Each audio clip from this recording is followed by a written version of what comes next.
Good evening সবাইকে। আচ্ছা, তো সবাই জানো আজকে আমাদের যে টপিক ছিল সেটা হচ্ছে এনইপি 2020। এটা খুবই একটা ট্রেন্ডিং টপিক।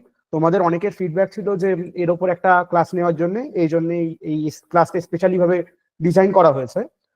এই এনইপি 2020 এটা খুবই ইম্পর্টেন্ট একটা টপিক। যাদের পেপার 2 এ এডুকেশন আছে তাদের তো ইম্পর্টেন্টই খুব, এবং যাদের পেপার 1 এর জন্যও এই এনইপি 2020 থেকে প্রচুর প্রশ্ন আসে।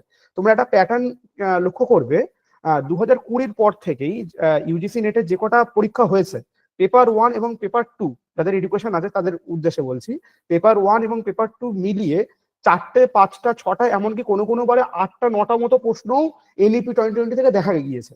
তো বুঝতেই পারছো ন্যাচারালি এটা কতটা ইম্পর্টেন্ট একটা টপিক। এই বছর স্যার এখান থেকে মোটামুটি মোরাললেস 3টে 4টে এই বছর স্যার সেট পরীক্ষাতে 7টা অবস্থান এসেছিল, মানে পেপার 1 পেপার 2 মিলে। এক্স্যাক্টলি। তো বুঝতেই পারছো যে এই এনইপি 2020টা কতটা ইম্পর্টেন্ট একটা টপিক। আমি এই জন্যই একটু টাইম নিয়েই আজ ক্লাসটা ডিজাইন করেছি। তো আমি মোটামুটি যা যা প্রশ্ন এখান থেকে এসছে এই 4-5 বছর আমি পুরো অ্যানালিসিস করে, ডিটেল অ্যানালিসিস করে এই পুরো পিপিটিটা বানিয়েছি। এর মধ্যে প্রত্যেকটা অ্যাসপেক্ট আমি রাখার চেষ্টা করেছি।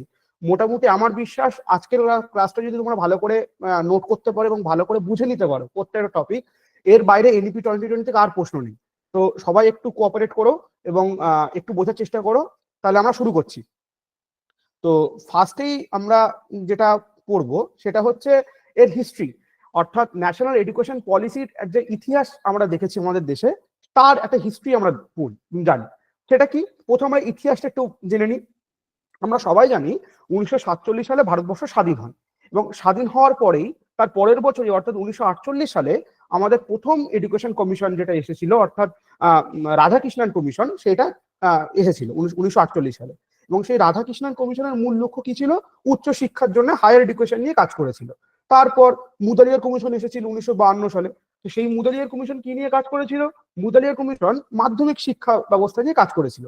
এবং তার 12 বছর মতো পরে কোঠারি কমিশন এসেছিল, যেটা 1964 সালে কোঠারি কমিশন এসেছিল। মোটামুটি তার মানে আমরা বুঝতে পারলাম যে প্রথম যে 3টে কমিশন এসেছে, প্রত্যেকটা কমিশন একটা ইন্ডিভিজুয়াল সেন্ট্রিক কমিশন। একটা যে ন্যাশনাল পুরো সমগ্র দেশব্যাপী নিয়ে কোনো এডুকেশন কমিশন প্রথম মানে 1947 থেকে শুরু করে 1964-র মধ্যে আসেনি। তাহলে আমরা কি দেখলাম? এই প্রথম 3টে কমিশন, যে 3টে কমিশন এসেছিল, মোটামুটি ভাবে প্রত্যেকটা এডুকেশন কমিশন একটা নির্দিষ্ট প্রেক্ষাপট ছিল, একটা নির্দিষ্ট এরিয়া ছিল, তারা সেই সমস্ত এরিয়া নিয়ে কাজ করেছিল। যদিও কোঠারি কমিশন একটা ওভারঅল অ্যাসপেক্ট, প্রত্যেকটা অ্যাসপেক্ট নিয়ে কাজ করার চেষ্টা করেছিল। তাহলে আমরা মোটামুটি 1964 অবধি দেখলাম। তারপর শুরু হলো ন্যাশনাল এডুকেশন পলিসি, অর্থাৎ 1968 সালে। 1968 সালে আমরা দেখলাম কি, ভারতবর্ষের প্রথম ন্যাশনাল পলিসি অফ এডুকেশন আসলো ইন্দিরা গান্ধীর আমলে। তো 1968 সালে ইন্দিরা গান্ধী কি করলেন? 1968 সালে ইন্দিরা গান্ধী কোঠারি কমিশনের যে রেকমেন্ডেশন গুলো ছিল, সেই কোঠারি কমিশনের রেকমেন্ডেশন গুলোই সমগ্র দেশে ইমপ্লিমেন্ট করার চেষ্টা করলেন। এবং সেই ইমপ্লিমেন্টেশনটাকে তিনি নাম দিলেন কি, ন্যাশনাল পলিসি অন এডুকেশন 1968। তাহলে ন্যাশনাল পলিসি অন এডুকেশন 1968টা কিন্তু কিছুই না, কোনো নতুন কোনো এডুকেশন পলিসি না। সেটা কি বলতে পারি? সেটা ইমপ্লিমেন্টেশন অফ কোঠারি কমিশন 1964টাই আমরা ন্যাশনাল পলিসি অফ এডুকেশন 1968 বলতে পারি। তাহলে এই যদি পরীক্ষায় তোমাদের যদি ঘুরিয়ে প্রশ্ন দেয় যে কোনো এনইপি 1968 থেকে যদি কোনো প্রশ্ন দেয়, সেই প্রশ্নের উত্তরগুলো কি হবে? কোঠারি কমিশনের যে রেকমেন্ডেশন গুলো ছিল সেইগুলোই আমরা কি বুঝবো, সেইগুলোই হচ্ছে ন্যাশনাল পলিসি অফ এডুকেশন 1968 এর রেকমেন্ডেশন। তো আমি এখানে মেজরলি কিছু লিখে দিয়েছি কি কি রেকমেন্ডেশন গুলো ছিল। তার মধ্যে সবচেয়ে গুরুত্বপূর্ণ যেটা ছিল সেটা ছিল emphasise on the free and compulsory education for children up to 14 years. অর্থাৎ আমাদের কোঠারি কমিশনের সব থেকে বড় যে গুরুত্বপূর্ণ রেকমেন্ডেশন ছিল, সেটাই এনইপি 1968 এর সব থেকে বড় রেকমেন্ডেশন। সেটা হচ্ছে ফ্রি অ্যান্ড কম্পালসরি এডুকেশন, 6 থেকে 14 বছর বয়সী সকল শিশুর অবৈতনিক ও বাধ্যতামূলক শিক্ষাকে এনশিওর করা। আচ্ছা, focus on 3 language formula, 3 language formula যেটা কোঠারি কমিশনের রেকমেন্ডেশন, সেটাই এখানে এর recommendation. Encouragement of regional language in higher education, stress on the development of agriculture and industrial education, promotion of national integration through education।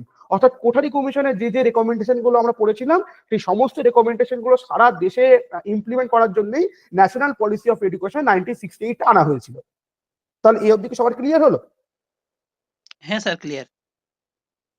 Clear. আচ্ছা, তাহলে আমরা ভারতবর্ষের প্রথম ন্যাশনাল এডুকেশন পলিসি পেয়ে গেল 1968 সালে ইন্দিরা গান্ধীর আমলে। তারপর আমরা কি দেখলাম, তারও প্রায় 20 বছর পর রাজীব গান্ধী প্রধানমন্ত্রী হলেন। এবার বুঝতেই পারছো রাজীব গান্ধীর সম্বন্ধে আমাদের জানার একটু প্রয়োজন। রাজীব গান্ধী বিদেশে পড়াশোনা করেছেন। তো রাজীব গান্ধী যখন বিদেশে পড়াশোনা করছেন, তিনি একটা ওয়েস্টার্ন এডুকেশন দেখছেন, তিনি আধুনিক শিক্ষা দেখছেন। তো তিনি সেই পরিবেশে যখন বড় হয়েছেন, তো তিনি যখন ক্ষমতা পেয়েছেন, ন্যাচারালি তিনিও সেই জিনিসটাকে ইমপ্লিমেন্ট করার চেষ্টা করবে। তো সেই হিসাবেই রাজীব গান্ধী যখন ভারতবর্ষের প্রধানমন্ত্রী হলেন, তো রাজীব গান্ধী কি করলেন, যে আমাদের যে 1968-এর যে এডুকেশন পলিসিটা ছিল, সেটা তিনি রিভাইজ করার কথা বললেন। তিনি বললেন যে ঠিক আছে, আমরা অনেক এডুকেশন চেঞ্জ করে নিয়েছি, এবারে আমরা একটা নতুন ভারত তৈরি করব, আধুনিক ভারত তৈরি করব। সেই জন্য কি করব, আমরা আমাদের যে নতুন এডুকেশন সিস্টেম আমরা তৈরি করব। তো রাজীব গান্ধীর আমলে কি করলেন, তিনি নতুন এডুকেশন নিয়ে কাজ করার সূচনা করলেন। এবং রাজীব গান্ধী এই যে আমরা কিন্তু 1986-এ আছি, আমরা কিন্তু প্রোগ্রাম অফ অ্যাকশন 1992-তে যাইনি, আমরা 1986-এ আছি। রাজীব গান্ধী সব থেকে বেশি কিসের উপর জোর দিলেন 1986-এ, সেটা হচ্ছে মার্জিনালাইজড অর চ্যালেঞ্জ স্টুডেন্টদের উপর। অর্থাৎ যে সমস্ত স্টুডেন্টদের ডিসএবিলিটি আছে, যে সমস্ত স্টুডেন্টরা মার্জিনালাইজড, যে সমস্ত স্টুডেন্টরা পড়াশোনার সুযোগ পায় না, তো আমাদের এনইপি 1986 পুরোপুরি ফোকাস করা হলো তাদেরকে কেন্দ্র করে। তিনি মনে করলেন যে একটা বড় সেকশন অফ স্টুডেন্ট যদি পড়াশোনার মেইন স্ট্রিমে না আসে, তাহলে কখনোই তো আমরা আমাদের এডুকেশনটাকে ইনক্লুসিভ করতে পারবো না। সেই জন্য সেখান থেকে ইন্টিগ্রেট এডুকেশনের কথা এসছে। তো তিনি তার যে এডুকেশন সিস্টেম, তিনি সেই জিনিসগুলো সব মার্জিনালাইজ সেকশন, ডিসক্রিমিনেটিং সেকশন, এই সমস্ত সেকশন অফ স্টুডেন্টের উপর তিনি তার এডুকেশন সিস্টেমটাকে নিয়ে আসলেন। এবং সেই যুগে তিনি আরো কি কি কাজগুলো করেছিলেন, অপারেশন ব্ল্যাকবোর্ড, আমরা দেখেছি প্রাইমারি স্কুলের ইনফ্রাস্ট্রাকচার ডেভেলপমেন্টের জন্য অপারেশন ব্ল্যাকবোর্ডের ইনিশিয়েটিভ নেওয়া হয়েছিল, নবোদয় বিদ্যালয় নেওয়া হয়েছিল। আচ্ছা, women education and adult literacy নিয়ে কাজ করা হয়েছিল। আচ্ছা, একাডেমিক অ্যান্ড ভোকেশনাল ডিভাইড নিয়ে কাজ করা হয়েছিল। এইগুলো কিন্তু সব ড্রাফট হিসাবে হয়েছিল। রাজীব গান্ধী তো খুব বেশি দিন বাঁচেননি, তিনি তারপর তার অ্যাক্সিডেন্টে তার মৃত্যু হয়। তো এই জিনিসগুলো কিন্তু কোনোটাই ইমপ্লিমেন্ট হয়নি, সবকিছু ড্রাফট আকারেই পলিসি লেভেলেই ছিল। এবার রাজীব গান্ধী হঠাৎ করে মারা যাওয়ার পর ভারতবর্ষে একটা বিশাল একটা অরাজনৈতিক অবস্থা তৈরি হয়। তারপর যখন 1992 সালে পিভি নরসিংহ রাও প্রধানমন্ত্রী হয়, তখন পিভি নরসিংহ রাও কি করলেন, ওই রাজীব গান্ধীর যে আইডিয়া গুলো নিয়েছিলেন, রাজীব গান্ধী যে আমলে যে এনইপি 1986 যেগুলো তৈরি করা হয়েছিল, সেইগুলো ভারতবর্ষে অ্যাপ্লাই করা শুরু করলেন। তাহলে আমরা এখানে একটা জিনিস ক্লিয়ার করে ফেললাম যে প্রোগ্রাম অফ অ্যাকশনটা কি হলো। প্রোগ্রাম অফ অ্যাকশনটা কিন্তু কোনো নতুন এডুকেশন পলিসি না, এডুকেশন পলিসি হচ্ছে এনইপি 1986, যেটা রাজীব গান্ধীর আমলে তৈরি করা হয়েছিল, কিন্তু ইমপ্লিমেন্ট করা হয়নি, কারণ তার অকাল মৃত্যু হয়ে গেছিল বলে। তারপর তার অকাল মৃত্যুর পর তার 6 বছর পর, অর্থাৎ 1992 সালে পিভি নরসিংহ রাও কি করলেন, সেই এনইপি 1986-এ আমরা যা যা আইডিয়াস গুলো ভেবেছিলাম, সেই সমস্ত আইডিয়াস গুলো আমরা 1992 সালে সমগ্র ভারতবর্ষে চালু করে দিলাম। তার মানে এখান থেকে আমরা ভারতবর্ষ দুটো এডুকেশন পলিসি পেয়ে গেল, একটা এনইপি 1968, একটা এনইপি 1986, এই দুটো আমরা পেলাম। আচ্ছা, এই অবধি বোঝা গেছে সবার?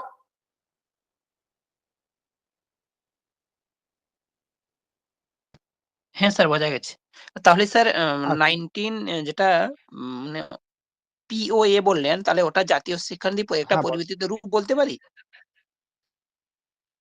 এক্স্যাক্টলি, প্রোগ্রাম অফ অ্যাকশন হচ্ছে কোনো জাতীয় শিক্ষানীতি না, জাতীয় শিক্ষানীতির ইমপ্লিমেন্টেশন বা তারই একটা কার্যকারী রূপ আমরা হিসাবে আমরা প্রোগ্রাম অফ অ্যাকশন 1992-কে ধরতে পারি।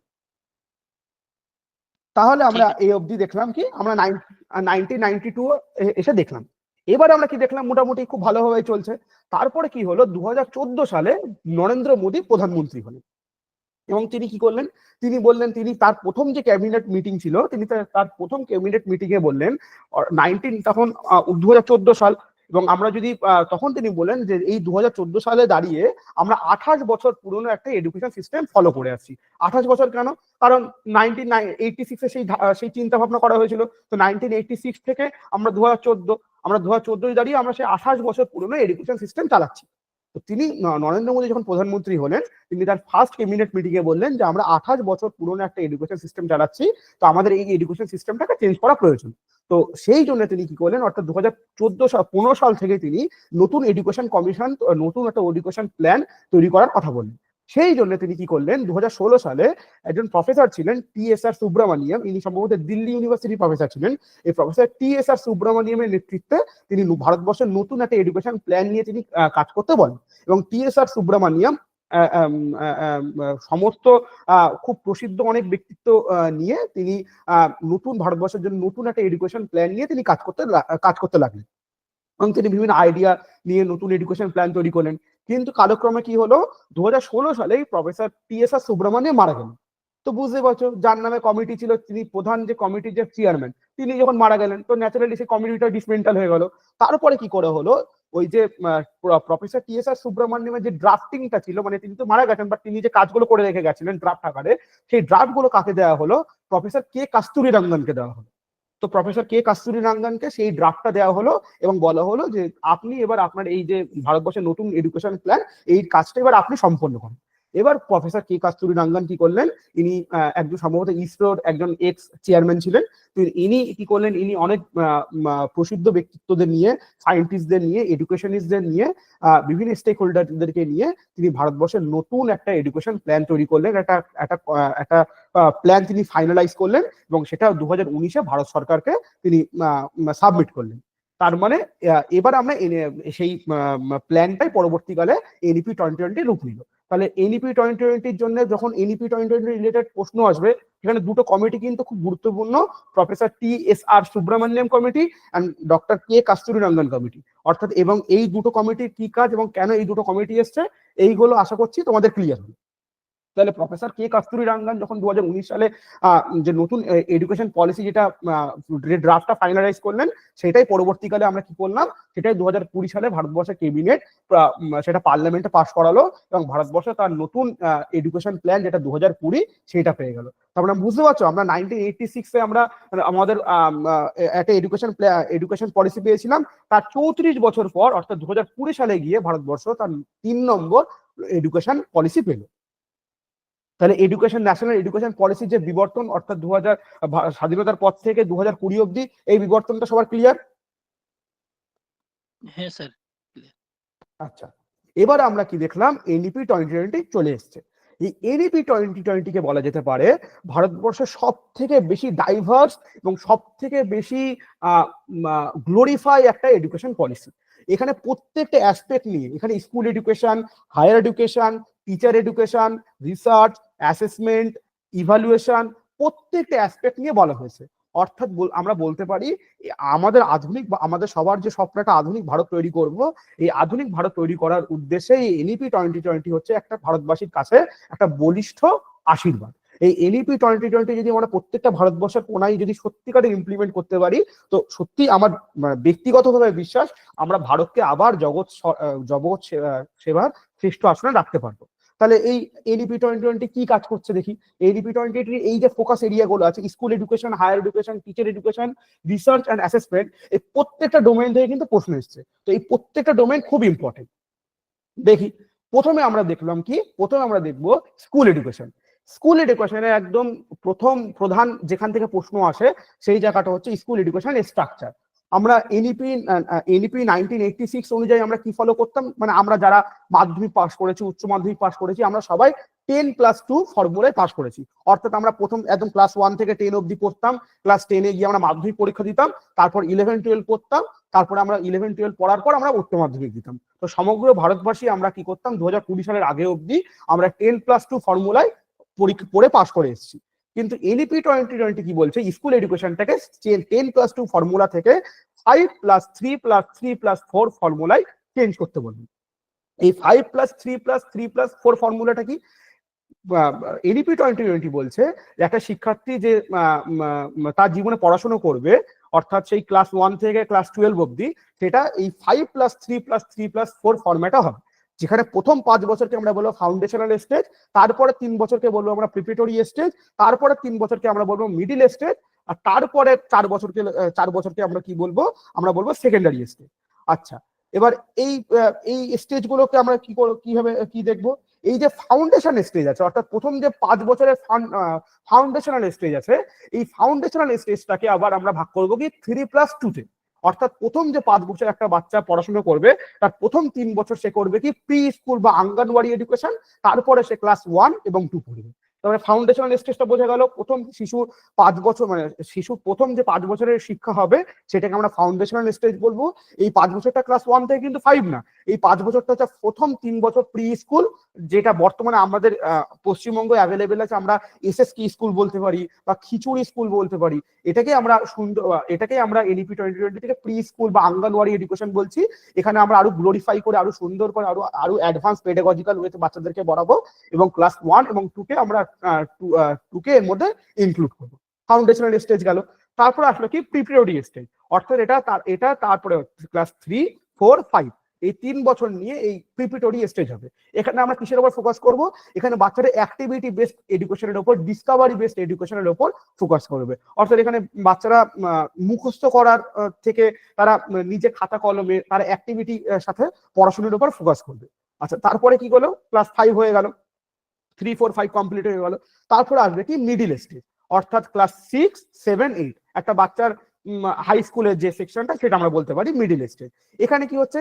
এখানে বাচ্চারা কি করবে? এখানে বাচ্চারা সায়েন্স পড়বে, আর্টস পড়বে, সোশ্যাল সায়েন্স পড়বে, অর্থাৎ হিস্ট্রি, জিওগ্রাফি এগুলো সব পড়বে, আর্টস পড়বে।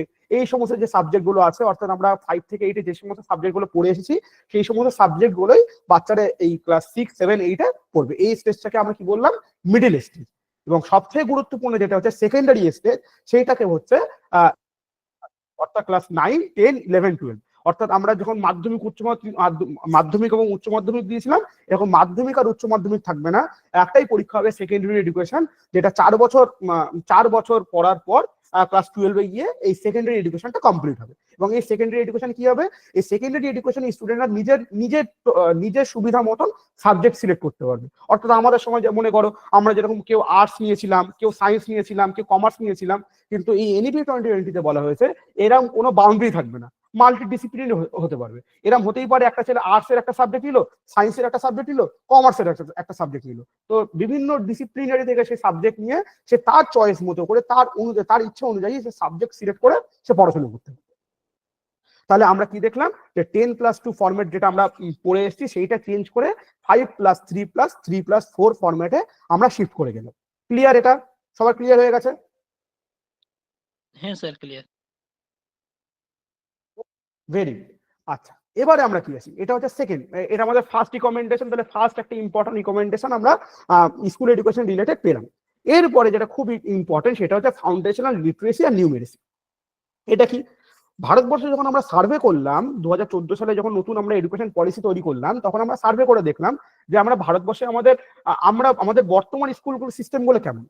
সেই রিপোর্ট দেখে একটা হক চকিয়ে যাওয়ার মতো আমরা রিপোর্ট পেলাম যে মোর দ্যান 70% সরকারি স্কুলে শিক্ষার মান খুবই খারাপ। সেখানে কি করা হচ্ছে? সেখানে বাচ্চারা বেসিক নাম্বার, বেসিক অক্ষর চিনছে না, বাচ্চারা সংখ্যা লিখতে পারছে না, তাদের নিজের নাম লিখতে পারছে না।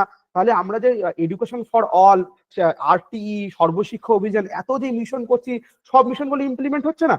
তাহলে এই ভারতবর্ষের অবস্থাটা চেঞ্জ করার জন্য তৈরি করা হলো কি এনইপি 2020 একটা নতুন ক্লজ আনা হলো, সেটা হচ্ছে এফএলএম মিশন বা ফাউন্ডেশনাল লিটারেসি আর নিউমেরেসি মিশন। এখানে কি করা হচ্ছে? এখানে আমরা এম করছি যে 2025 সালে প্রত্যেকটা সরকারি স্কুলে এবং বেসরকারি স্কুলে ক্লাস 3 যে বাচ্চা পড়বে সেই বাচ্চা যেন basic writing, basic reading, basic arithmetic, অর্থাৎ সে সংখ্যা লিখতে পারবে, সে যেন সংখ্যা পড়তে পারে, সে যেন বেসিক নাম্বার বুঝতে পারে, সে যেন যে বেসিক নামতা, 2 এর নামতা, 3 এর নামতা, 4 এর নামতা, এই বেসিক যেগুলো, সেই বেসিক এডুকেশন যেন তার হয়। এবং এইটা আমাদের এম কি যে 2025-এর মধ্যে প্রত্যেকটা স্কুলে প্রত্যেকটা বাচ্চা যেন এই বেসিক রিডিং, রাইটিং, অ্যারিথমেটিক তার যেন কমপ্লিট হয়। এবং এইটা আমাদের এম যে 2025 সালের মধ্যে আমরা এটা অ্যাচিভ করে ফেলবো। আচ্ছা, তারপরে খুব গুরুত্বপূর্ণ রেকমেন্ডেশন যেখান থেকে প্রশ্ন আসে সেটা হচ্ছে কি ইসিসিই, অর্থাৎ early childhood care and education. এই ইসিসিই তোমরা যদি একটু মনে করে দেখো, এই ইসিসিই কিন্তু আমরা পড়েছিলাম 1986-এ। তাহলে বুঝতে পারছো আমরা 1986-এ আমরা স্বপ্ন দেখেছিলাম কি আমরা ইসিসির উপর গুরুত্ব দেবো, কিন্তু আমরা গুরুত্বই দিয়েছিলাম, বাট আমরা কিন্তু অ্যাপ্লাই করতে পারিনি প্রত্যেকটা।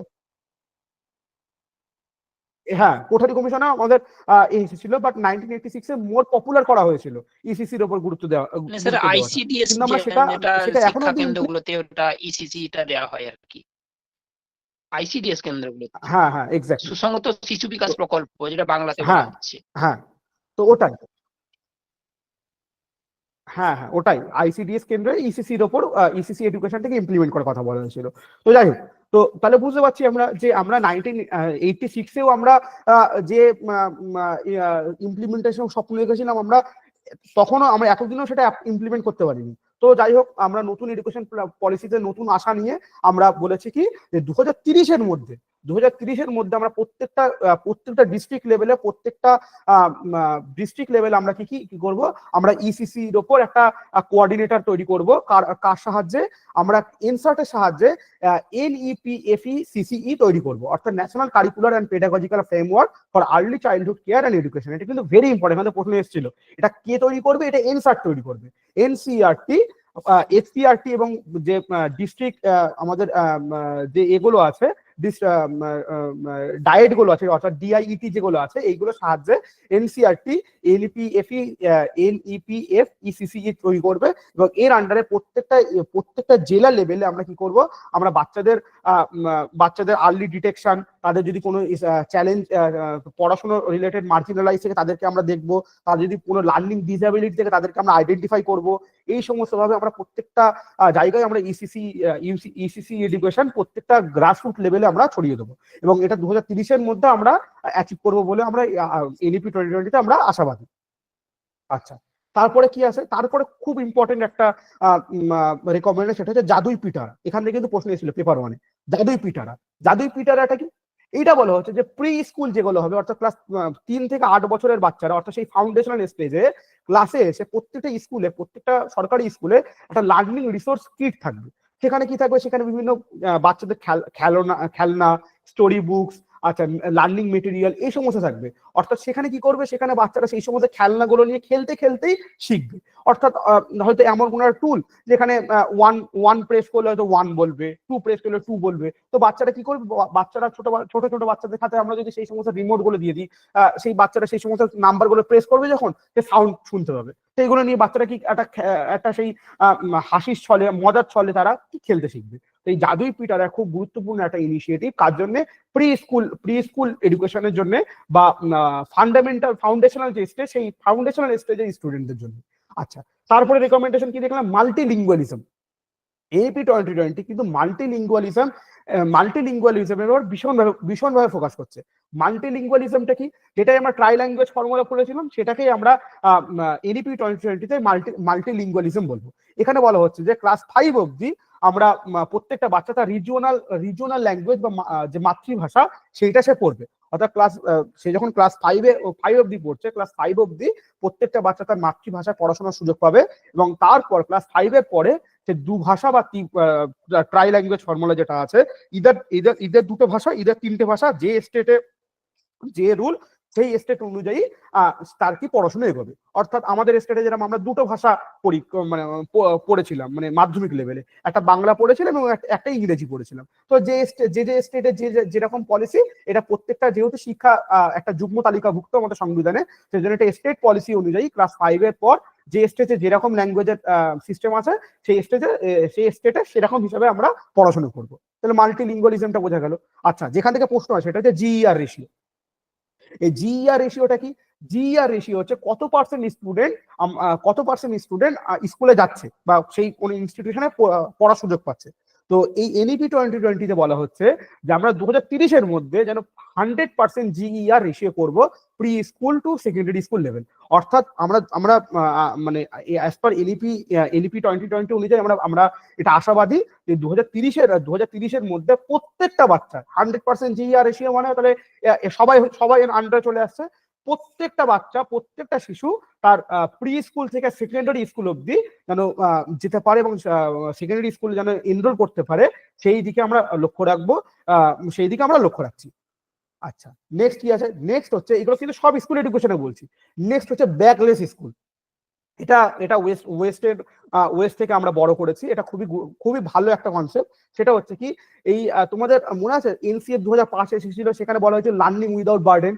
এই লার্নিং উইদাউট বার্ডেন যে NCF 2005 ছিল, সেখান থেকে ব্যাকলেস স্কুলের ধারণাটা নেওয়া হয়েছে।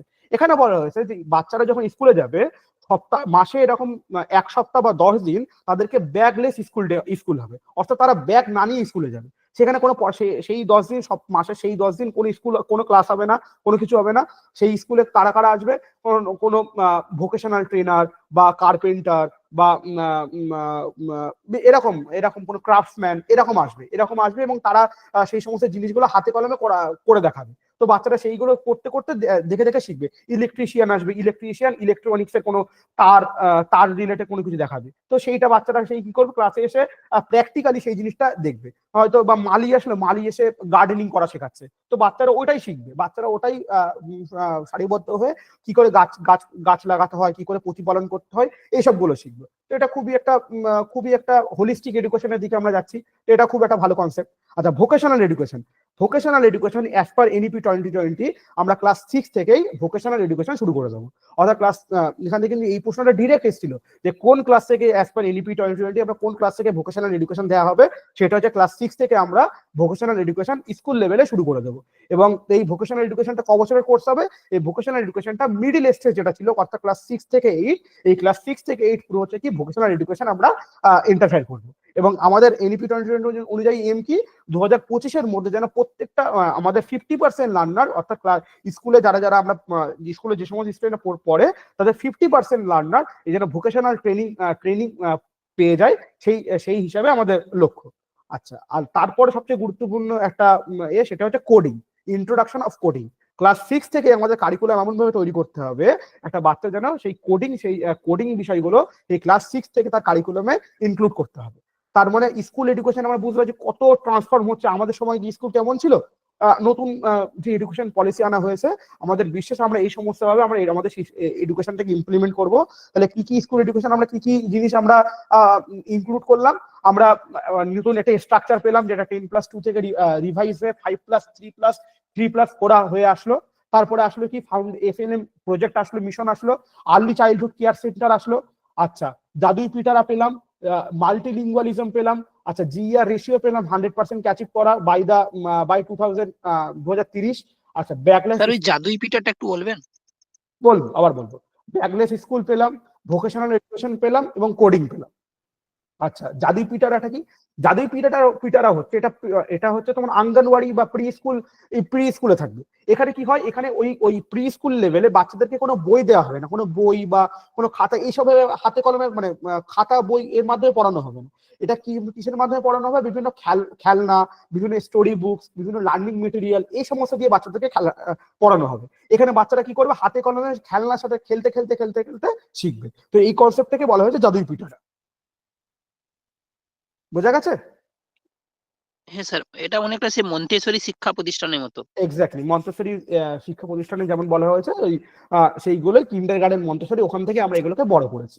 তার মানে আমরা স্কুল এডুকেশনে যে সমস্ত ইম্পর্টেন্ট পয়েন্টগুলো আলোচনা করলাম, তাহলে স্কুল এডুকেশন ক্লিয়ার সবার? হ্যাঁ স্যার। চলো, ভেরি গুড। এবার আসি আমরা হায়ার এডুকেশন। হায়ার এডুকেশনে বলা যেতে পারে এনইপি 2020 একটা ড্রাস্টিক চেঞ্জ এনেছে। মানে অনেক কিছু চেঞ্জ করে দিয়েছে, এবং যদি সেইগুলো সত্যিই যদি অ্যাপ্লাই করা হয় খুব ভালোভাবে কাজ করতে পারে। সেটা প্রথম যে খুব গুরুত্বপূর্ণ জিনিস এনেছে সেটা কি হয়েছে, 4 ইয়ার্স ইন্টিগ্রেট প্রোগ্রাম। তো গ্রাজুয়েশনে আমরা কি করব, আমরা সবাই জানি 3 বছর আমরা গ্রাজুয়েশন করেছি, তারপর 2 বছরের মাস্টার্স করেছি। এই এনইপি 2020 বলছে 4 বছরের আন্ডার গ্রাজুয়েট প্রোগ্রাম। এই 4 বছরের আন্ডার গ্রাজুয়েট প্রোগ্রামটা কি তোমরা সবাই জানো। প্রথম বছরে যারা পাস করবে তারা ফার্স্ট ইয়ার পাস করার মানে আমরা তাদেরকে বলবো সার্টিফিকেট। সেকেন্ড ইয়ারে আমরা বলবো অ্যাডভান্স ডিপ্লোমা। থার্ড ইয়ারে বলবো ব্যাচেলার্স ডিগ্রি। এবং ফোর্থ ইয়ারে বলবো ব্যাচেলার প্লাস রিসার্চ। এখান থেকে কিন্তু প্রত্যেকটা কোন ইয়ারে কোনটা বলা হয় এখান থেকে মিলিয়ে প্রশ্ন দিতে পারে। তাহলে ফার্স্ট ইয়ার হচ্ছে certificate, second year advance diploma, third year হচ্ছে ব্যাচেলার্স ডিগ্রি, আর 4 ইয়ার হচ্ছে ব্যাচেলার প্লাস রিসার্চ। এবং তোমরা জানো আমরা যেহেতু এনটি এর পরীক্ষা দেবো, তো এনটি একটা নোটিশ দিয়েছিল যে যাদের 4 ইয়ার এই গ্রাজুয়েশন ডিগ্রি কমপ্লিট হবে তাদের মাস্টার্স এর কোনো প্রয়োজন নেই। তারা এই 4 ইয়ার্স এই ডিগ্রি নিয়েই ডিরেক্ট নেট পরীক্ষায় বসে নেট পরীক্ষার জন্য এলিজিবল হতে পারবে, এবং নেট পরীক্ষা পাস করলে তারা পরবর্তীকালে পিএইচডি করতে পারবে। তার মানে বুঝতে পারছো, যেটা আমরা 5 বছর নিয়ে পড়েছি, 3 বছর ইউজি প্লাস 2 বছর পিজি, এটা সরাসরি ভাবে একটা স্টুডেন্টের 1 বছর কমে যাচ্ছে, এবং সে 4 বছরেই ওই ডিগ্রিগুলো ওই পড়াশোনাটা করতে পারছে। তো এটা একটা খুব বড় ড্রাস্টিক লেভেলের চেঞ্জ। তো এটা একটা খুব বড় একটা চেঞ্জ আমরা পেলাম। আচ্ছা, এখানে আরেকটা জিনিস কি পেলাম, সেটা আমরা পেলাম কি মাল্টিপল এন্ট্রি এন্ড মাল্টিপল এক্সিটের একটা সুবিধা। সেটা কি হলো, কোনো স্টুডেন্ট হয়তো ফার্স্ট ইয়ার পড়ার পর সে মনে করছে যে আমি এখন পড়া কন্টিনিউ করতে চাই না, তো সে পড়া থেকে সে ফার্স্ট ইয়ার কমপ্লিট করে সে পড়াশোনা বন্ধ করে দিল। তারপর তার মনে হলো 3-4 বছর পর মনে হলো যে না, আমি ডিগ্রিটা করেছিলাম, 1 বছর আমি পাস করে দিয়েছিলাম, আমি আরো 2 বছর পরে অ্যাটলিস্ট ব্যাচেলার্স ডিগ্রিটা কমপ্লিট করে নিই। তারপরে সে 4-5 বছর পর সে আবার কোর্সে এসে সে তার ডিগ্রিটা আবার 2 বছর পরে সে তার ব্যাচেলার্স ডিগ্রিটা কমপ্লিট করে দিতে পারবে। তার মানে এই মাল্টিপল এন্ট্রি এবং মাল্টিপল এক্সিটের এই যে সুবিধাটা, এটা তোমরা সবাই জানো, এটাও একটা খুব গুরুত্বপূর্ণ রেকমেন্ডেশন। আচ্ছা, সেকেন্ড হচ্ছে হোলিস্টিক এন্ড মাল্টিডিসিপ্লিনারি এডুকেশন। তো আমরা আগেই দেখলাম যেহেতু ক্লাস 11 মানে সেকেন্ডারি এডুকেশনে আমরা যেহেতু একটা মাল্টিডিসিপ্লিনারি এডুকেশনের দিকে যাচ্ছি, অর্থাৎ কোনো আর্টস, কমার্স, সায়েন্স বলে কোনো ডিসিপ্লিন যখন রাখছি না, তার মানে সেটা হায়ার এডুকেশনে সেই মাল্টিডিসিপ্লিনারি এডুকেশন অ্যাপ্রোচ আমরা ফলো করব। সেরকমই আমরা বলা হচ্ছে কি কলেজ লেভেলেও, ইউনিভার্সিটি লেভেলেও আমরা মাল্টিডিসিপ্লিনারি এডুকেশনের উপর ফোকাস করব। অর্থাৎ সেই স্টুডেন্ট যদি মনে করে যে ডাইভার্সিফাই এডুকেশন সে নিতে পারবে, সে নিতে পারবে। কেউ হয়তো ফিজিক্সে অনার্স করে পাশে এডুকেশন নিল, বা পাশে ইতিহাস নিল, বা পাশে বাংলা নিল, ঠিক কেন? অর্থাৎ মাল্টিডিসিপ্লিনারি অ্যাপ্রোচে আমরা পড়তে পারবো, যেই স্টুডেন্টের যে সাবজেক্টের নিড আছে, যে সাবজেক্ট পড়তে ভালো লাগে, সেই স্টুডেন্ট সেই সাবজেক্ট পড়বে। আর একটা খুব গুরুত্বপূর্ণ অ্যাসপেক্ট এখানে বলা হয়েছে মাল্টিডিসিপ্লিনারি এডুকেশন আর রিসার্চ ইউনিভার্সিটি তৈরি করতে হবে। এই মেরুজ গুলো কি? এই মেরিটস গুলো হচ্ছে প্রত্যেকটা আইআইটি, প্রত্যেকটা আইআইএমস, যেগুলো বড় বড় ইন্ডিয়ার এলিট ইনস্টিটিউশন, প্রত্যেকটা ইনস্টিটিউশনকে আমরা কি এই মেরুজের আন্ডারে আনবো, অর্থাৎ মাল্টিপল ডিসিপ্লিনারি এডুকেশন আর রিসার্চ ইউনিভার্সিটির আন্ডারে আনবো। এগুলো কি মাধ্যমে কি হয়, এই আইআইটিতে আমরা জানতাম কি আইআইটি, আইআইএম, এগুলোতে আমরা তো যারা সোশ্যাল সায়েন্সের স্টুডেন্ট, অর্থাৎ যারা বাংলা পড়ি, যারা ইংলিশ পড়ি, যারা ইতিহাস পড়ি, যারা এডুকেশন পড়ি, আমরা এই সমস্ত ভাষাতে এই সমস্ত সাবজেক্টের স্টুডেন্ট ওখানে গিয়ে পিএইচডি করতে পারতাম না বা রিসার্চ করতে পারতাম না। কিন্তু এই এনইপি 2020 আসার পর এই সমস্ত ইউনিভার্সিটি গুলো কিন্তু মেরুর আন্ডারে আনা হলো। এবং এখন যদি কেউ চায়, আজকের দিনেও যদি কেউ চায়, আইআইটিতে গিয়ে সোশ্যাল সায়েন্স নিয়ে সে রিসার্চ করতে পারবে। অর্থাৎ আমরা যারা এডুকেশনাল স্টুডেন্ট আছি, আমরা যদি মনে করি যে আমরা আইআইটি থেকে পিএইচডি করব, আইআইটি কানপুর, আইআইটি গুয়াহাটি, তো এই সমস্ত জায়গা থেকে যদি আমরা পিএইচডি করব, তো এই এনইপি 2020 আসার পরে আমরা আইআইটিতে গিয়ে, আইআইএম গুলোতে গিয়েও আমরা পিএইচডি বা রিসার্চ করতে পারবো। তো এটা একটা খুব ড্রাস্টিক চেঞ্জ। আচ্ছা, জিইআর, যেটা আমরা 2030-এর মধ্যে, যেটা আমরা স্কুল এডুকেশনে বলেছিলাম যে 100% আমরা অ্যাসিওর করব, আমরা সেটাই এখানে বলছি 2035-এর মধ্যে এটা হায়ার এডুকেশন আমরা 50% জিইআর কে আমরা এনশিওর করবো। এবং এর জন্য আমরা কি করবো, ওপেন এন্ড ডিস্টেন্স লার্নিং কে আমরা করবো। আচ্ছা, বর্তমান আজকের ডেটে আমরা কিন্তু যে জিইআর আছে হায়ার এডুকেশন, সেটা হচ্ছে 26.3%। তো আমরা এই নেক্সট 10 বছরে সেটা ডবল করার একটা আশা রাখছি, যে পরবর্তী 10 বছর অর্থাৎ 2035 সালের মধ্যে আমরা 50% হায়ার এডুকেশনে জিইআর রেশিওকে আমরা নিয়ে যাব। আচ্ছা, এগুলো তোমাদের মোটামুটি সবকিছু জানা। আচ্ছা, খুব গুরুত্বপূর্ণ সেটা হচ্ছে কি choice based credit system and ABC, অর্থাৎ একাডেমিক ব্যাংক অফ ক্রেডিট। এখান থেকে প্রচুর প্রশ্ন আসে। তো এই এনইপি 2020 আসার পর এটা সবাই একটু বোঝার চেষ্টা করো, এই এনইপি 2020 ইমপ্লিমেন্ট হওয়ার পর একটা খুব গুরুত্বপূর্ণ জিনিস যেটা হয়েছে সেটা হচ্ছে কি এবিসি, অর্থাৎ একাডেমিক ব্যাংক অফ ক্রেডিট। এখন দেখবে সব যারা রিসেন্ট কোনো ডিগ্রি করছো, প্রত্যেকটা ইনস্টিটিউট থেকে, প্রত্যেকটা ইউনিভার্সিটি থেকে বলছে কি এবিসি আইডি তৈরি করা ম্যান্ডেটরি। এই এবিসি আইডিটা কি জিনিস? এই এবিসি আইডিটা হচ্ছে আমাদের একাডেমিক ব্যাংক অফ ক্রেডিট। এখানে আমরা স্টুডেন্টরা যে যা পড়াশোনা করেছে, যে যা জ্ঞান অর্জন করেছে, সবকিছু কি এই একাডেমিক ব্যাংক অফ ক্রেডিটে জমা হবে। যেরকম আমরা যারা ব্যাংকে অ্যাকাউন্ট করি, আমরা কি করি, আমরা সারাদিন পরিশ্রম করে যে যা কাজ করি, সেই কাজ করার পর যদি কোনো টাকা পয়সা আর্নিং করি, সেই টাকা পয়সাটা আমরা কি করি, সেই ব্যাংকে গিয়ে ডিপোজিট করে দিই। তো এটাই একটা এডুকেশনাল অ্যাসপেক্টে ভাবো, আমরা যে যা পড়াশোনা করেছি, যা আমাদের জ্ঞান, যা আমাদের ডিগ্রি আছে, সব কি আছে আমরা এই একাডেমিক ব্যাংক অফ ক্রেডিটে আমরা স্টোর করবো। এইখানে জিনিসটা কিরকম আছে, এই জিনিসটা একটু বোঝার চেষ্টা করো। ধরো এখানে একটা ইনস্টিটিউশন এ আছে এবং একটা ইনস্টিটিউশন বি আছে। আচ্ছা, এই ইনস্টিটিউশন এটা হচ্ছে কলকাতায়। তো ধরো আমি গ্রাজুয়েশন ভর্তি হয়েছি কলকাতায় কোনো একটা ইনস্টিটিউশনে, কলকাতাতে আমি গ্রাজুয়েশনে ভর্তি হয়েছি এবং আমি 2 বছর কলকাতাতে আমি পড়াশোনা করেছি। তো পড়াশোনা করার পর আমার কোনো কারণবশত আমার বাবা হয়তো চাকরি প্রমোশন হয়েছে, সেই কারণে আমার বাবা কলকাতা থেকে মুম্বাইতে শিফট হয়েছে। তো ন্যাচারালি আমিও কলকাতা থেকে মুম্বাই শিফট হয়ে যাব। তো আগের সিস্টেম অনুযায়ী কি ছিল, যে ওরকম সিচুয়েশনে ইদার সেই স্টুডেন্টের পড়াশোনা মুম্বাইতে গিয়ে নতুন করে শুরু করতে হবে, নাহলে সেই স্টুডেন্টকে কলকাতায় থাকতে হবে এবং থেকে তার ডিগ্রি কমপ্লিট করতে হবে। তো এই সমস্যাগুলো চেঞ্জ করার জন্য কি করা হলো, এই সমস্যা চেঞ্জ করার জন্য একাডেমিক ব্যাংক অফ ক্রেডিট আনা হয়েছে। তো এখানে এবিসি আসার পর আমি কি করতে পারবো, আমি সরাসরি 2 বছর যেহেতু কলকাতায় পড়াশোনা করেছি, 2 বছর পড়ার পর 2 বছরের যে ডিগ্রিটা সেটা আমি এবিসিতে স্টোর করে নিলাম। 2 বছর আমি স্টোর করে নিয়ে আমি এখান থেকে পড়াশোনা বন্ধ করে চলে গেলাম। পড়াশোনা বন্ধ করে আমি মুম্বাইতে চলে গেলাম। মুম্বাইতে যেহেতু শিফট করে গেছি, মুম্বাইতে শিফট করার পর মুম্বাই আমি কোনো একটা ইনস্টিটিউশনে ভর্তি হয়েছি।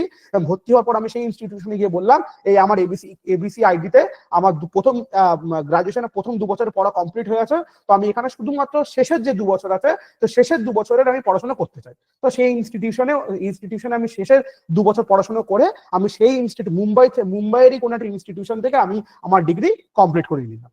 তাহলে বুঝতে পারছি এটা একটা কত ইজি একটা জিনিস এবং কত ড্রাস্টিক চেঞ্জ একটা আমাদের এডুকেশন সিস্টেমে। এটা ইমপ্লিমেন্ট হলে খুবই ভালো হবে, স্টুডেন্টদের খুবই সুবিধা হবে। এখানে স্টুডেন্টরা তাদের ক্রেডিট ট্রান্সফার করতে পারছে। তো এইখানে এই জিনিসটা খুব ইম্পর্টেন্ট। এই এবিসি ক্রেডিটটা তাহলে আশা করছি বোঝা গেল। হ্যাঁ, এবং সব থেকে গুরুত্বপূর্ণ যে জিনিস এটা এখান থেকে প্রশ্ন এসেছিল যে এই যে ক্রেডিটটা, অর্থাৎ আমি যে 2 বছর পড়াশোনা করার পর ক্রেডিট স্টোর করে রেখেছিলাম, এই ক্রেডিটটা 7 বছরই ভ্যালিড থাকবে। অর্থাৎ আমি যদি মুম্বাইতে গিয়ে কোনো ইনস্টিটিউশন থেকে ডিগ্রি করতে চাই, তাহলে আমাকে ওই 7 বছরের মধ্যেই ডিগ্রিটা কমপ্লিট করতে হবে। আমি যদি 7 বছর ওভার হয়ে যাওয়ার পর সেই ইনস্টিটিউশনে গিয়ে বলি যে হ্যাঁ 7 বছর হয়ে গেছে, এবার আমি আপনাদের এখানে থেকে আমার ডিগ্রি কমপ্লিট করবো, তারা কিন্তু আমাকে আমার অ্যাডমিশনকে ক্যান্সেল করে দেবে, অ্যাডমিশন নেবে না। কারণ আমি যে ক্রেডিটটা আর্ন করেছিলাম, সেই ক্রেডিটের ভ্যালিডিটি হচ্ছে 7 বছর। তো এই কত ভ্যালিডিটি কত বছর, এই নিয়ে কিন্তু এই নিয়ে কিন্তু সরাসরি ভাবে একটা প্রশ্ন এসেছিল পেপার 1। তো বুঝতে পারছো কত ভিতর থেকে প্রশ্ন দিতে পারে। তাহলে এবিসি আইডিটা কি বোঝা গেল, এবিসি আইডিটা কি করে আমরা ইমপ্লিমেন্ট করবো সেটাও বুঝতে পারলাম, এবং এই ক্রেডিটটার ভ্যালু 7 বছর কিভাবে হবে সেটা আমরা আলোচনা করলাম। এই অবধি সবার বোঝা গেছে?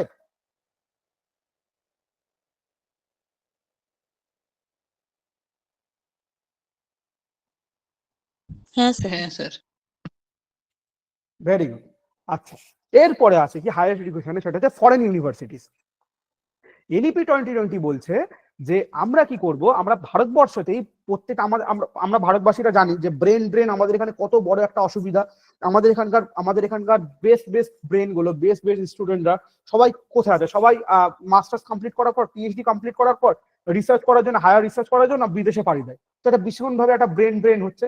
তো এই জিনিসটা স্টপ করার জন্যই ফরেন ইউনিভার্সিটিস গুলোর সাথে কোলাবোরেশন করা হয়েছে, এবং ভারত সরকার কোলাবোরেশন করার পর বলেছে যে প্রত্যেকটা আমাদের যে 100টা টপ গ্লোবাল ইউনিভার্সিটিস আছে, তো আমরা যা ফরেন ইউনিভার্সিটির নাম, যে অক্সফোর্ড, কেমব্রিজ, যা আছে বড় বড় ইউনিভার্সিটি আছে, প্রত্যেকটা ইউনিভার্সিটি কি করতে পারবে, ইন্ডিয়াতে তাদের একটা করে নতুন করে ক্যাম্পাস তৈরি করতে পারবে।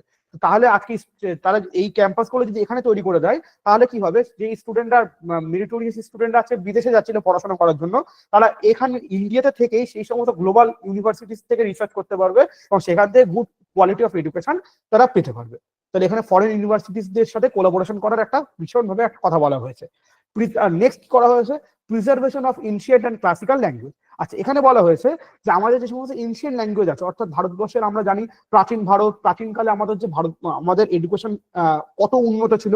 আমরা নালন্দা বিশ্ববিদ্যালয়, তক্ষশিলা বিশ্ববিদ্যালয়, এই সমস্ত বড় বড় বিশ্ববিদ্যালয় আমরা পেয়েছিলাম, এবং সেখানকার পড়াশোনার মান এতই উন্নত ছিল যে সারা বিশ্ব থেকে স্টুডেন্ট আসতো আমাদের এখানে পড়াশোনা করার জন্য। তো আমাদের কাজ কি হচ্ছে, আমাদের এই নতুন এডুকেশন পলিসি অনুযায়ী আমরা আমাদের সেই সমস্ত ভাষা, সেই সমস্ত দর্শন, সেই সমস্ত ট্র্যাডিশন গুলোকেও আবার আমরা নতুন ভাবে রিসার্চ করব। আমরা সেই সমস্ত রিসার্চ করে সেই সমস্ত আমাদের যে ঐতিহ্য, সেই সমস্ত ঐতিহ্যগুলোকে আমরা আবার ফিরিয়ে আনার চেষ্টা করব। তো এর ওপরেও আমরা এনইপি 2020 ভীষণভাবে আমরা ফোকাস করেছি। আচ্ছা, তাহলে এই অবধি বোঝা গেল। এরপর যেটা আমরা হায়ার এডুকেশন নিয়ে বলেছি, সেটা হচ্ছে higher education commission of India. এর উপর যতটা পারো ততটা স্টার্ট মারো, কারণ এখান থেকে প্রশ্ন আসে। তো এইটা কি, আমাদের নতুন এডুকেশন পলিসি যখন তৈরি করা হলো, তখন একটা ভীষণভাবে সমস্যা দেখা যাচ্ছে কি, যে আমাদের এখানে বিভিন্ন ন্যাশনাল বডিজ আছে।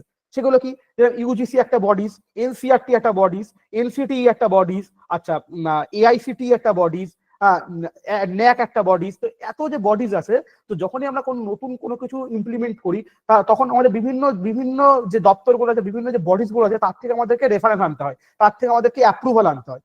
এই সমস্যা সমাধান করার জন্য প্রত্যেকটা যে বডিজ গুলো আছে, এদেরকে সব ডিসমেন্টাল করার কথা বলা হয়েছে, যে ইউজিসি, এনসিআরটি, এসসিআরটি, এনসিটি সব বন্ধ।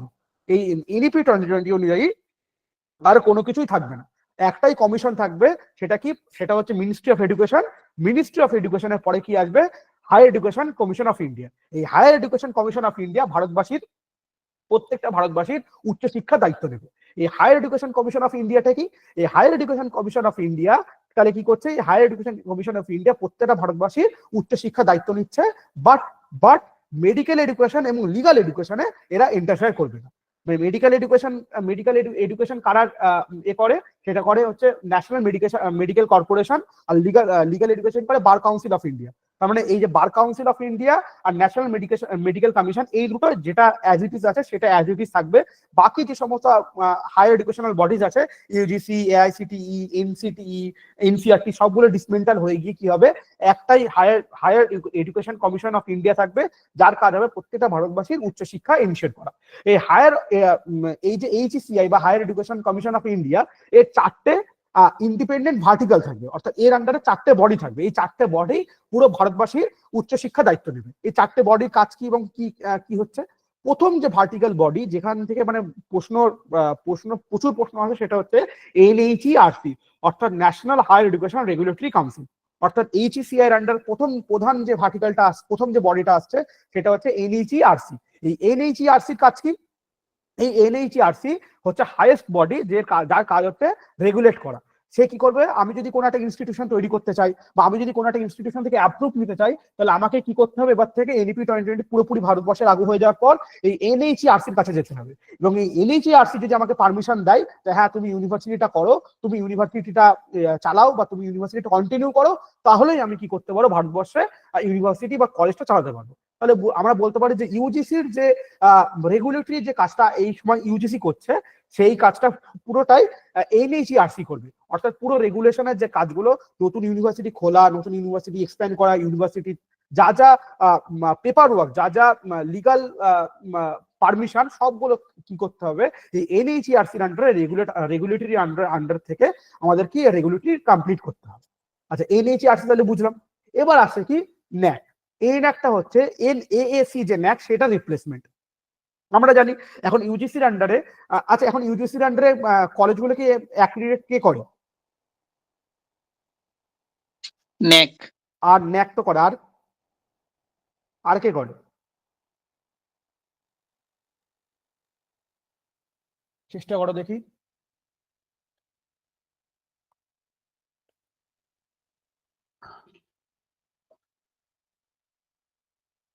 চেষ্টা করো সবাই, বাকিরা।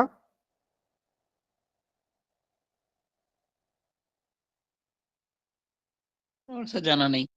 আচ্ছা, একটা করে ন্যাক অর্থাৎ national assessment and accreditation council, আর একটা করে এনবিএ অর্থাৎ national board of accreditation.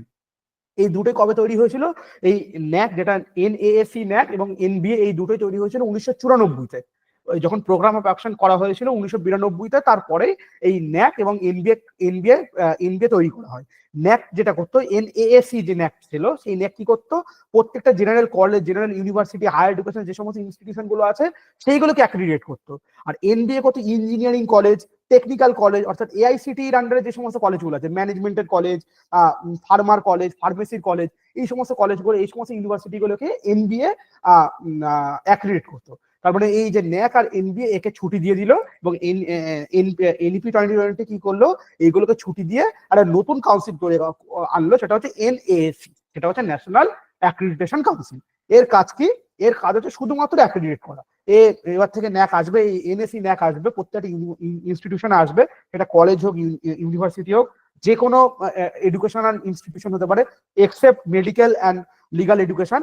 Normal যা যা কলেজ আছে, ইউনিভার্সিটি গুলো আছে, যেখান থেকে ডিগ্রি আমরা পাই, সেই সমস্ত ইনস্টিটিউশন আসবে, তাদের কোয়ালিটি দেখবে, কোয়ালিটি অনুযায়ী তাদেরকে অ্যাক্রিডিটেট করবে, যে তুমি এ পেয়েছো, তুমি বি পেয়েছো, তুমি বি প্লাস পেয়েছো, তুমি সি পেয়েছো, তুমি ডি পেয়েছো।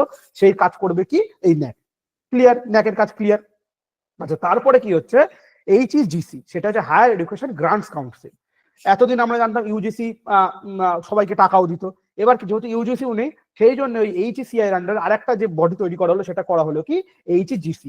এর কাজ কি? এর কাজ হচ্ছে শুধুমাত্র গ্রান্ট বা টাকা প্রোভাইড করা। এরা কি করবে? এরা ওই ন্যাকের অ্যাক্রিডিটেশন দেখবে, যে ইউনিভার্সিটি যত ভালো কাজ করবে তাকে সেই হিসাবে তারা কি টাকা প্রোভাইড করবে, যে তুমি এই এত টাকা নাও, তুমি এই ইনফ্রাস্ট্রাকচার ডেভেলপ করো, তুমি এই টাকা নাও, তুমি রিসার্চ এন্ড ইনোভেশন করো, তুমি মানে এই যে যা গ্র্যান্ট বা টাকার যে ব্যাপারটা ছিল, ফিনান্সের যে কাজগুলো ছিল যেটা ইউজিসি করতো, সেটাই আবার পরবর্তীকালে মানে এই এনইপি 2020 ইমপ্লিমেন্ট হওয়ার পর এইচইজিসি আসবে এবং এইচইজিসি সেগুলোকে প্রোভাইড করবে।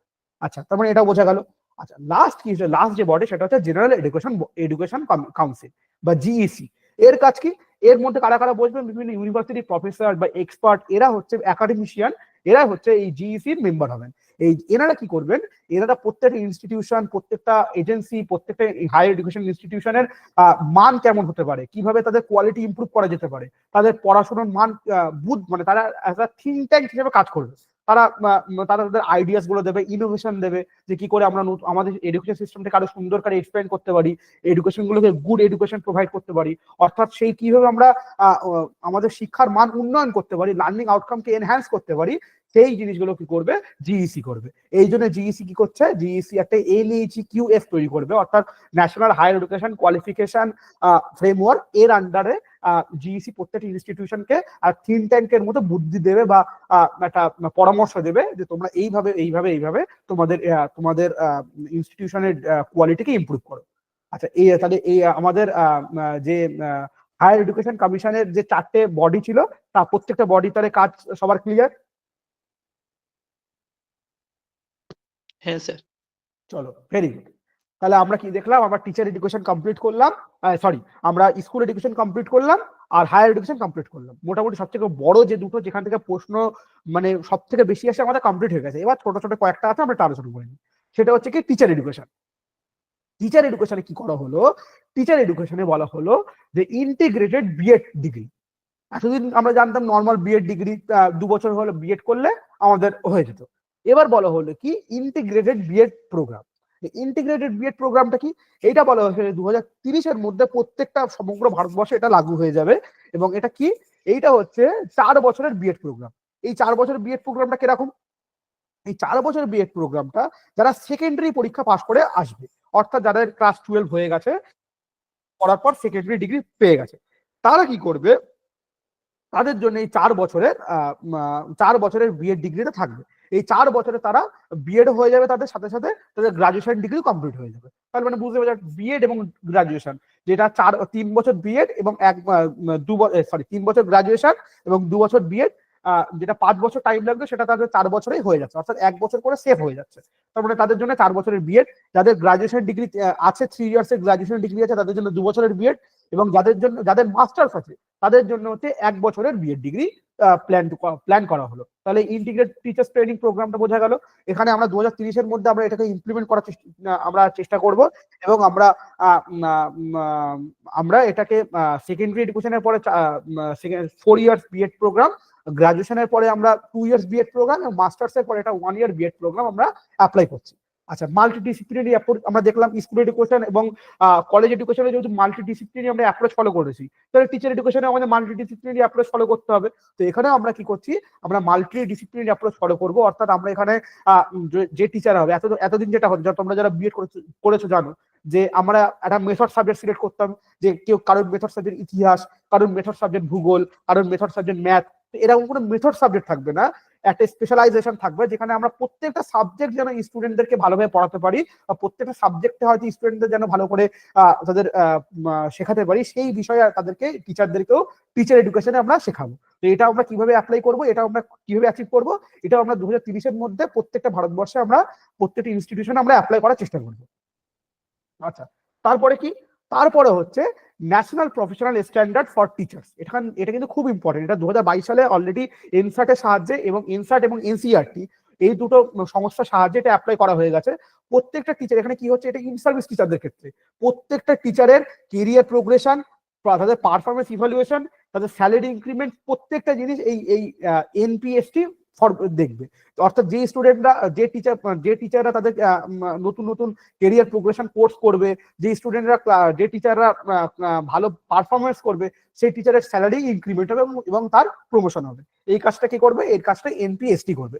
কিন্তু প্রত্যেকটা যে ইনস্টিটিউট তৈরি করা হচ্ছে নতুন নতুন, প্রত্যেকটা ইনস্টিটিউটের নাম, তাদের ফুল ফর্ম এবং তাদের কোর কাজ, তাদের কোর রেসপন্সিবিলিটি, সেইগুলো তোমরা কিন্তু ভালো করে মনে রাখবে। এখান থেকে কিন্তু প্রশ্ন আসবে।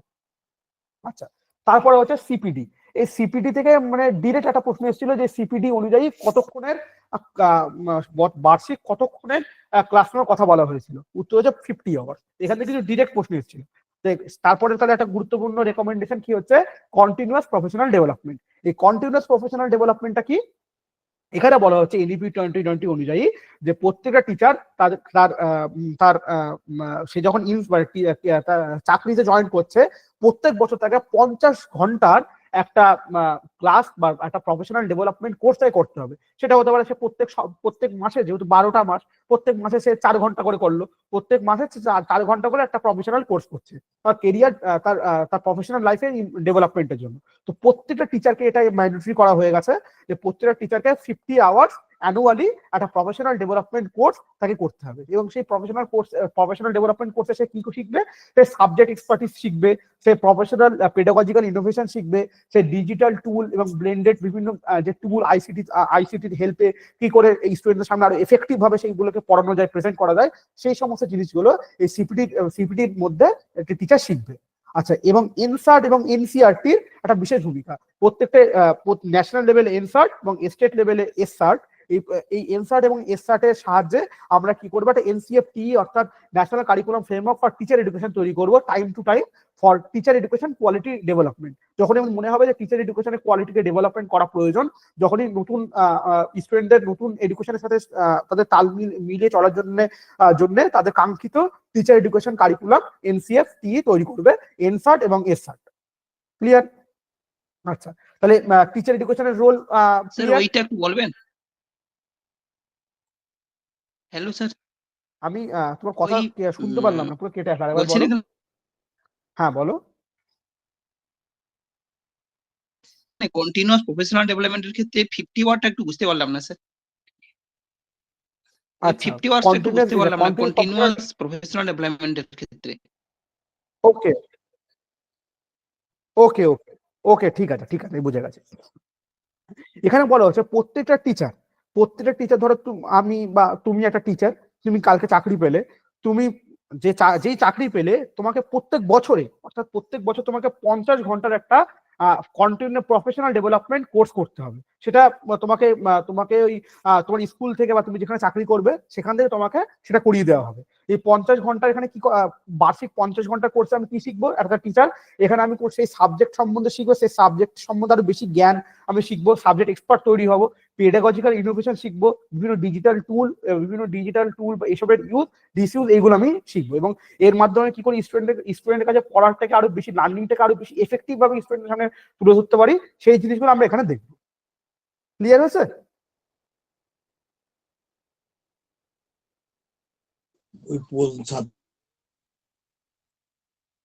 স্যার ইনসার্ট আর এসসার্টটা একবার বলবেন প্লিজ?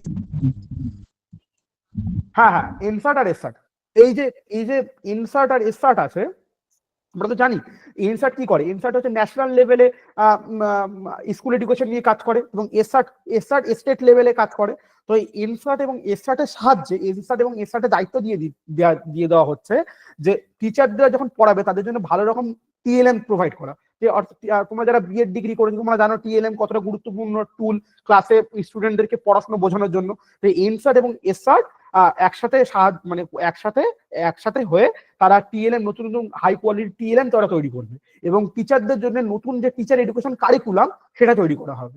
এনসিএফটি যেটাকে বলা হচ্ছে, অর্থাৎ national curriculum framework for teacher এডুকেশনদের জন্য যে কারিকুলাম, সেই কারিকুলাম তৈরি করা হবে এবং সেটাকে আপডেট করা হবে। বোঝা গেছে? হ্যাঁ স্যার। চলো, ভেরি গুড। আচ্ছা, তাহলে আমরা টিচার এডুকেশন রিলেটেড মোটামুটি যা রেকমেন্ডেশন ছিল আমরা পড়লাম। এবারে আসি কি, এবারে যেটা লাস্ট যেটা সেগমেন্ট আছে সেটা হচ্ছে research and assessment. Research and অ্যাসেসমেন্টে কি আছে?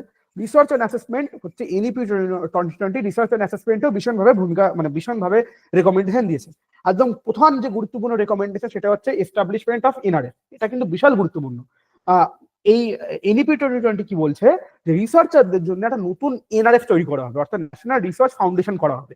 এই এনআরএফ কি করবে, প্রত্যেকটা যারা রিসার্চার আছে সেই রিসার্চাররা সেখানে গিয়ে এই এনআরএফ এ গিয়ে তারা রিসার্চ করতে পারবে, সেখানে তারা ফান্ডিং পাবে, সেখানে তারা তাদের আইডিয়াগুলোকে শেয়ার করতে পারবে, তারা বিভিন্ন টেকনোলজি ইউজ করতে পারবে। অর্থাৎ যে টেকনোলজিক্যাল ইনোভেশন আছে চায়না করছে, যে টেকনোলজিক্যাল ইনোভেশন আজকে ইউরোপ করছে, যে টেকনোলজিক্যাল ইনোভেশন আজকে ইউএস করছে, বাট আমাদের ইন্ডিয়াতে আমরা এরকম কোনো ইনস্টিটিউট পাই না এতদিন, এরকম কোনো সেকশন পাইনি যেখানে পিএইচডি করার পর পোস্টডক করতে পারো ভালো করে, বা পোস্টডক করার পরে রিসার্চ করতে পারবে। তো সেই জিনিসগুলো এই এনআরএফ করা হবে। আজকের ডেটে ভাবো পিএইচডি করার পর সবাই কি মনে করে যে পিএইচডি করার পর আমি চাকরি করবো, আমি অ্যাসিস্ট্যান্ট প্রফেসর হবো। বাট পিএইচডি করার পর অ্যাসিস্ট্যান্ট প্রফেসর হওয়াটা আজকের একটা জায়গা, কিন্তু ফরেন কান্ট্রিতে এরকম হয় না। যারা রিসার্চ করে তারা রিসার্চকে অ্যাজ আ কেরিয়ার অপরচুনিটি করে নেয়, তারা রিসার্চ করে নতুন নতুন জিনিস তৈরি করে। কিন্তু আমাদের এখানে এমন কোনো জিনিস ছিল না এতদিন। তো সেই জন্য এনইপি 2020 বলছে কি আমরা এনআরএফ তৈরি করবো, অর্থাৎ ন্যাশনাল রিসার্চ ফাউন্ডেশন করবো। এখানে প্রত্যেকটা রিসার্চার তাদের এরিয়া অনুযায়ী, তাদের ইচ্ছা অনুযায়ী তারা এখানে রিসার্চ করার সুযোগ পাবে, এবং নতুন নতুন জিনিস, নতুন নতুন ইনোভেশন, নতুন নতুন টেকনোলজিক্যাল ইনোভেশন তারা করার এখানে সুযোগ পাবে। আচ্ছা, তারপরে কি হচ্ছে অ্যাসেসমেন্টে আমরা কি দেখছি? আচ্ছা, এটা এনআরএফ বোঝা গেল তো সবার? এনআরএফ বুঝতে পেরেছো? হ্যাঁ স্যার। চলো, ভেরি গুড। আচ্ছা, দেন হচ্ছে অ্যাসেসমেন্ট। আচ্ছা, এই অ্যাসেসমেন্টটা এখানে খুব গুরুত্বপূর্ণভাবে করা হয়েছে। যে আমরা এতদিন কিভাবে করতাম, আমরা এতদিন অ্যাসেসমেন্ট করতাম জাস্ট একটা সামেটিভ পরীক্ষা নিতাম, একটা ফাইনাল পরীক্ষা নিতাম, হয়ে যেত। তো এখানে এই জিনিসকে এখানে ভীষণভাবে ক্রিটিসাইজ করা হয়েছে। এখানে বলা হয়েছে যে আমরা ওই যে শুধুমাত্র পড়াশোনার ভিত্তিতে শুধুমাত্র একটা স্টুডেন্টকে অ্যাসেস করতাম, স্কুল লেভেল বলো, কলেজ লেভেল বলো, ইউনিভার্সিটি লেভেল বলো, এই জিনিসগুলোকে আমরা বন্ধ করে দেবো। আমরা এই জিনিসকে আমরা আর অ্যাপ্লাই করবো না।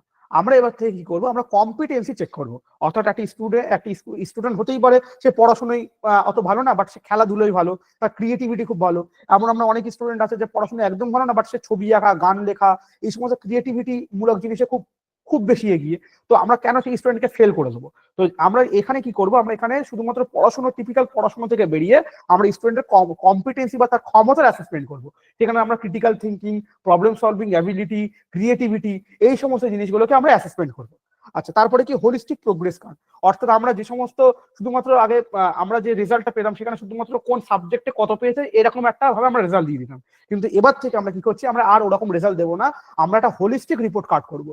সেখানে শুধুমাত্র কোন সাবজেক্টে কত পেয়েছিলাম তার জন্য শুধুমাত্র একটা একাডেমিক পারফরমেন্স একটা জায়গা থাকবে, সেটা একটা জায়গা গেল। সে শুধুমাত্র একাডেমিক পারফরমেন্স মধ্যে সীমাবদ্ধ থাকবে না, সেখানে স্কিল বা কম্পিটেন্সি কতটা শিখছে, বা কোন স্কিল বা কোন কম্পিটেন্সিতে স্টুডেন্ট কত ভালো সেটা দেখা হবে।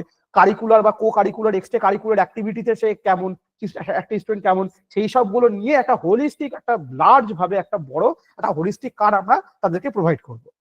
তাহলে বুঝতে পারছি আমরা কত ট্রান্সফর্ম করছি। আচ্ছা, নেক্সট খুব গুরুত্বপূর্ণ জায়গা, এটা থেকে মানে এটাও একটা স্টার মার্ক, সেটা হচ্ছে পারাক। এখান থেকে কিন্তু এর ফুল ফর্ম আছে। এই পারাকের ফুল ফর্ম কি? Performance assessment review and analysis of knowledge for holistic development. এই পারাক কি? এনইপি 2020 বলছে প্রত্যেকটা ডিস্ট্রিক্ট লেভেলে আমরা এই পারাক সেন্টার তৈরি করব। এই পারাক সেন্টারে এসে স্টুডেন্ট কি করবে, স্টুডেন্ট এই যে তোমরা এখানে হোলিস্টিক রিপোর্ট কার্ড পেয়েছিলে, এই হোলিস্টিক রিপোর্ট কার্ডে তোমরা দেখেছিলে যে ডোমেইন গুলো ছিল academic performance, skill and competencies, co curricular and extra curricular achievement, এই প্রত্যেকটা এরিয়াতে একটা স্টুডেন্ট পরীক্ষা দেওয়ার সুযোগ পাবে। অর্থাৎ এখানে এই পারাক সেন্টার গুলোই এমন ভাবে ডিজাইন করা থাকবে যে প্রত্যেক স্কুল থেকে স্টুডেন্টকে নিয়ে আসা হবে, এবং প্রত্যেকটা স্টুডেন্ট এখানে প্রত্যেকটা অ্যাসপেক্টে সে পরীক্ষা দিতে পারবে। এবং এইভাবে একটি স্টুডেন্টের আমরা ওভারঅল ভাবে তাকে আমরা একটা স্টুডেন্টের আমরা অ্যাসেস করতে পারবো। এবং খুব বেশিভাবে এখানে কি ফর্মেটিভ এবং সামেটিভ অ্যাসেসমেন্টের উপর গুরুত্ব দেওয়া হয়েছে। অর্থাৎ এতদিন আমরা শুধুমাত্র সামেটিভ অ্যাসেসমেন্টের উপর গুরুত্ব দিতাম, এবার থেকে আমরা কি formative as well as summative অ্যাসেসমেন্টের উপর আমরা গুরুত্ব দিচ্ছি। আর তারপরে হচ্ছে কি ইনক্লুশন অফ ভোকেশনাল স্কিল, অর্থাৎ আমরা আরো যে সমস্ত ভোকেশনাল স্কিল গুলো আছে, কোনো টেকনিক্যাল কাজে কোনো স্টুডেন্ট কেমন, কোনো স্কিল বেস সার্টিফিকেশন, এই সবগুলো দিয়েও তাদের ভোকেশনাল এডুকেশনে ভোকেশনাল স্কিলফুল করার আমরা চেষ্টা করব। তাহলে মোটামুটি অ্যাসেসমেন্টে বোঝা গেল আমরা একটা স্টুডেন্টকে আমরা কিভাবে অ্যাসেসমেন্ট করছি, আমরা তাদের কম্পিটেন্সি চেক করছি, আমরা তাদের যে রিপোর্ট কার্ড প্রোগ্রেস কার্ড ছিল সেটাকে চেঞ্জ করছি, পারাক সেন্টার তৈরি করছি, ভোকেশনাল স্কুল ইনক্লুড করছি, এইভাবে আমরা স্টুডেন্টকে ওভারঅল মানে ওটা একটা মানে কি বলবো ওটা মেজারমেন্টের সেন্টার বলতে পারি। হ্যাঁ, পারাক হচ্ছে একটা, তো মানে ধরো কলকাতা একটা জেলা, তো কলকাতা জেলায় হয়তো আমরা 10টা পারাক সেন্টার তৈরি করলাম। সেই পারাক সেন্টার গুলোতে কি হচ্ছে, সেই পারাক সেন্টার গুলো নর্মাল একটা কোনো নর্মাল একটা সেন্টার না, সেটাও বলতে পারো একটা ছোটখাটো একটা স্কুল মতন। সেখানে গিয়ে স্টুডেন্টদের এই সমস্ত এরিয়া গুলোই কাজ করা হবে এবং এই সমস্ত এরিয়া গুলোকে তাদের অ্যাসেসমেন্ট করা হবে। এখনো তো এগুলো সব আইডিয়া লেভেলে, এখনো তো কোনো ভারতবর্ষে এখনো পারাক সেন্টার কোনো জায়গায় ওপেন হয়নি। তোমরা জানি না এটা গভর্নমেন্ট কিভাবে ইমপ্লিমেন্ট করবে, বাট এটা আইডিয়াটা এরকম ভাবে দেওয়া হয়েছে। আমরা জানি না আমাদের ভারতবর্ষে সবকিছু তো সেই ইমপ্লিমেন্টেশনে এসেই সমস্যা হয়ে যায়, তো ইমপ্লিমেন্টেশন কতটা হয় আমরা জানি না, বাট আইডিয়াটা ঠিক এরকম। ক্লিয়ার হয়েছে, বোঝা গেছে? ওকে ওকে, হ্যাঁ স্যার, হ্যাঁ হ্যাঁ ঠিক আছে। আচ্ছা, তাহলে মোটামুটি আমরা স্কুল এডুকেশন কভার করলাম, আমরা হায়ার এডুকেশন কভার করলাম, আমরা টিচার এডুকেশন কভার করলাম, আমরা অ্যাসেসমেন্ট কভার করলাম। আচ্ছা, আরো কিছু রেকমেন্ডেশন আছে যেখান থেকে প্রশ্ন আসে, সেটা হচ্ছে কি এডিপি 2020 বলছে কি আমাদের যে জিডিপি, আমরা যে এডুকেশনে যে জিডিপি আমরা খরচা করি সেটা 6% আমরা করবো। বর্তমানে আমরা 3%-এর কাছাকাছি আমরা টাকা এডুকেশনে খরচা করি। সরি, এই এনইপি 2020 অনুযায়ী আমরা বলছি কি যে আমাদের 6% অফ জিডিপি আমরা আমাদের এডুকেশনে আমরা খরচা করব। তো এটা একটা আলাদা রেকমেন্ড, যেখান থেকে প্রশ্ন আসে। আচ্ছা, দীক্ষা পোর্টাল, আমরা দীক্ষা পোর্টাল তৈরি করবো। এই দীক্ষা পোর্টালের ফুল ফর্ম তোমরা মনে পড়ে নিও, digital infrastructure for knowledge sharing. এই দীক্ষা পোর্টালটা কি, এটা টিচারদের জন্য। এই দীক্ষা পোর্টালটা হচ্ছে ধরো একটা কম্পিউটার একটা অ্যাপ বলতে পারো। এখানে বিভিন্ন টিচার তাদের মতো করে তারা বিভিন্ন লার্নিং মেটেরিয়াল বা বিভিন্ন রিসোর্স তারা নিজেদের মতো করে শেয়ার করবে। ধরো আমি একটা টিচার, আমি ধরো এটা পড়াচ্ছি, আমি এটা পড়ি, আমি এটা নিজের মতো করে পিপিটি তৈরি করে আমি দীক্ষা পোর্টালে এটা আপলোড করে দিলাম। আমার এই পিপিটিটা দেখার পর অন্য কোন টিচার এখান থেকে এটা নিয়ে তিনি আর এনইপি 2020 যখন পড়াবেন তিনি আমার এই পিপিটিটা তিনি পড়িয়ে দিলেন। তো ন্যাচারালি তিনি তার মতো করে কোনো কিছু তৈরি করলেন, তিনি করে সেটা কি করলেন দীক্ষা পোর্টাল আপলোড করলেন, তার থেকে আমি সেই জিনিসটা নিয়ে সেখান থেকে আমি ডাউনলোড করে আমি আমার স্টুডেন্টদেরকে পড়ালাম। অর্থাৎ এইভাবে টিচারদের মধ্যে একটা নলেজ শেয়ার করা হবে, একটা আইডিয়া শেয়ার করা হবে, যেভাবে টিচাররা নিজেদের মধ্যে আইডিয়া শেয়ার করে সেটা স্টুডেন্টদের কাছে নিয়ে যাবেন। তো এটা একটা খুব ভালো আইডিয়া। আচ্ছা, নিষ্ঠাও একটা খুব ভালো একটা ইনিশিয়েটিভ। এর ফুল ফর্ম কি, national initiative for school head and teacher for holistic advancement. এটা হচ্ছে প্রত্যেকটা ইনস্টিটিউশনের স্কুল লেভেলের স্কুল হেড টিচারদের জন্য। এখানে বুঝে নামে তোমরা দেখতে পাচ্ছ national initiative for school heads and teachers. তো স্কুল হেড প্রত্যেকটা হেড টিচারদের এটা একটা ফোরাম বলতে পারবো, এরকম একটা তৈরি করার কথা বলা হচ্ছে। এখানে প্রত্যেকটা হেড টিচার এখানে থাকবেন এবং প্রত্যেকটা হেড টিচার কি করে তাদের স্কুলটাকে ইমপ্রুভ করা যায়, কি করে নতুন নতুন টেকনোলজি অ্যাড করা যায়, কি করে নতুন নতুন পেডাগজি অ্যাড করা যায়, তারা তাদের আইডিয়া হিসাবে তাদের আইডিয়া এখানে শেয়ার করবেন। এবং সেই আইডিয়া, যার আইডিয়াটা বেশি ভালো, যার আইডিয়াটা বেশি হবে, সেটাকে অ্যাওয়ার্ড দেওয়া হবে, সেটাকে একটা অ্যাকনলেজ করা হবে, সেই আইডিয়াটাকে একটা অ্যাজ আ মডেল আইডিয়া হিসেবে তৈরি করা হবে। এবং সেই আইডিয়াটা যদি ভালো হয় সেটা প্রত্যেকটা ভারতবর্ষে প্রত্যেকটা স্কুলে অ্যাপ্লাই করার চিন্তা ভাবনা নেওয়া হচ্ছে। এগুলো প্রত্যেকটা ইনিশিয়াল স্টেজে প্রত্যেকটা এনইপি 2020 বলা হয়েছে, কিন্তু এখনো এর ইমপ্লিমেন্টেশন এখনো হয়নি, বাট আমরা আশাবাদী যে এটা ইমপ্লিমেন্টেশন হবে। আচ্ছা, এনইপিটিএফ খুব বড় জিনিস। সেটা হচ্ছে কি, এই তোমরা ন্যাশনাল এডুকেশন টেকনোলজি ফোরাম, তোমরা যারা টেকনোলজির যে ক্লাস করেছো, টেকনোলজিতে আমরা অনেক মুক্স পড়েছি, স্বয়ং প্রভা পড়েছি, এই যে সমস্ত জিনিসগুলো আছে সবগুলো কি করা হচ্ছে বলা হচ্ছে যে এই এনইটিএফ আন্ডারে আনা হবে। অর্থাৎ আমরা যেই কম্পিউটারে গিয়ে এনইটিএফ বলে সার্চ করবো, এই এনইটিএফ বলে একটা সার্চ করলে ওখানে সব চলে আসবে। সোয়াম, মুক্স প্ল্যাটফর্ম, পিএম ইবিদ্যা, যা যা আছে, মানে যা আমাদের টুল আছে, যা এডুকেশনাল ফোরাম আছে, টেকনোলজিক্যাল ইন্টিগ্রেশন আছে, সব ওই এনইটিএফ এর আন্ডারে চলে আসবে, একটা ছাতার তলায় চলে আসবে। যে স্টুডেন্টের যে জিনিস প্রয়োজন হবে, যে টিচারের যে জিনিস প্রয়োজন হবে, সেই টিচার সেই জায়গা থেকে সেই জিনিসটা নিয়ে তার মতো করে সে সেটাকে অ্যাপ্লাই করতে পারবে। তাহলে এই গেল মোটামুটি ভাবে এনইপি 2020। এর বাইরে মোটামুটি ভাবে আর কোনো প্রশ্ন নেই, যদিও প্রশ্ন থাকে মোটামুটি আমরা যখন আর প্রশ্ন সলভ করবো সেখান থেকে আমরা কভার হয়ে যাবে। তাহলে মোটামুটি আজকে আমরা যে 1 ঘন্টা যে ক্লাস করলাম, মোটামুটি আমরা প্রত্যেকটা এনইপি 20 প্রত্যেকটা অ্যাসপেক্ট নিয়ে আলোচনা করার চেষ্টা করেছি। তোমরা কি সব কিছু বুঝতে পেরেছো? যদি বুঝতে পারো তাহলে আমি কিছু এখান থেকে প্রশ্ন নিয়ে এসেছি, সেই প্রশ্নগুলো তোমাদেরকে করাবো। আর তোমরা যদি কোনো জায়গায় বুঝতে না পারো আমাকে বলো, আমি আরেকবার সেটাকে রিপিট করবো।